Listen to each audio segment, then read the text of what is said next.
नमस्कार, मैं हूं आपके साथ अभिषेक पुंडीर। बीजेपी के आलोचक कहते हैं कि बीजेपी में बड़े नेता नहीं हैं और जो नेता हैं वो बयानवीर हैं और अपने बयानों से ही वो बड़े नेता कहे जाते हैं, जबकि काम के मामले में शून्य हैं। एक ऐसे ही नेता हैं अनंत हेगड़े, जिनका बयान ही खुद पर भारी पड़ा और मझधार में फंसी बीजेपी ने तुरंत एक्शन लिया और सांसद का ही टिकट काट दिया। क्या है पूरा मामला, इस रिपोर्ट में देखिए।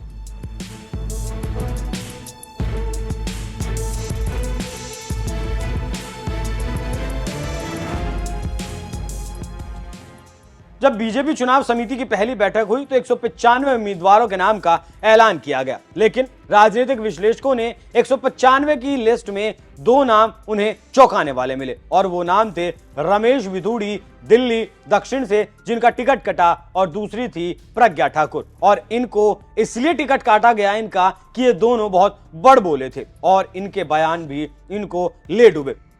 रमेश बिधूड़ी ने तो संसद में जो आपत्तिजनक बयान दिया उससे बीजेपी की काफी किरकिरी भी हुई थी और बीजेपी को जवाब देते हुए नहीं बना था। उसका नतीजा यह हुआ कि बीजेपी ने उनका टिकट काट दिया। दूसरी नेता भोपाल सांसद प्रज्ञा ठाकुर का, जो हमेशा बड़बोलापन में गांधी परिवार को लेकर काफी विवादित टिप्पणियां करती रहती हैं, जिसको लेकर संसद में मोदी को विरोधियों के ताने भी सुनने पड़ते हैं। लेकिन उस वक्त बीजेपी ने कुछ नहीं किया, लेकिन जब टिकट बांटा तो प्रज्ञा का टिकट काट दिया। लेकिन शायद उसके बाद भी बीजेपी के सांसद बयान देने से नहीं बाज आए और फिर उत्तर कन्नड़ लोकसभा सीट से 6 बार के सांसद अनंत हेगड़े ने एक बड़ा बयान दे दिया और इस बयान में कांग्रेस सांसद राहुल गांधी ने उस बयान को पकड़ लिया और जो मोदी बीजेपी और आरएसएस को घेरा कि मानो बीजेपी तिलमिला गई।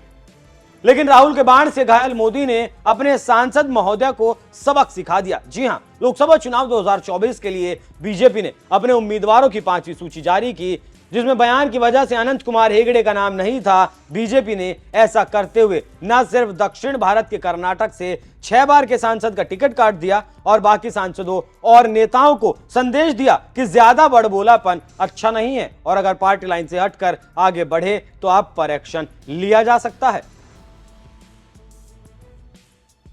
तो आप समझ गए होंगे कि कैसे नरेंद्र मोदी ने एक्शन लिया और क्यों सांसदों की हालत खराब है। जानकारी देते चलें कि अनंत कुमार हेगड़े की जगह बीजेपी ने इस बार विश्वेश्वर हेगड़े को मौका दिया है। विश्वेश्वर 6 बार से विधायक रहे हैं और कर्नाटक विधानसभा के स्पीकर और कैबिनेट मंत्री भी वो रह चुके हैं, जबकि अनंत कुमार हेगड़े 6 बार से सांसद हैं। जानकारी देते चलें कि इसी महीने की शुरुआत में अनंत कुमार हेगड़े ने संविधान को लेकर बयान दिया था, जिस पर सियासी संग्राम छिड़ा हुआ था, जिसके बाद राहुल गांधी ने नरेंद्र मोदी की आलोचना की थी और कहा था कि ये लोग संविधान बदलना चाहते हैं, इसलिए 400 पार की मांग कर रहे हैं। बस इसी बात से बीजेपी नरेंद्र मोदी और आरएसएस की बोलती बंद हो गई थी। अपने आप को असहज महसूस कर रही पार्टी ने एक बहुत बड़ा फैसला लिया और ना रहेगा बांस और ना बजेगी बांसुरी वाली कहावत को चरितार्थ कर दिया और अनंत हेगड़े का टिकट ही काट दिया और इससे एक तीर दो निशाने भी लगाए। पहला, सांसदों और पार्टी के नेताओं को संदेश दिया गया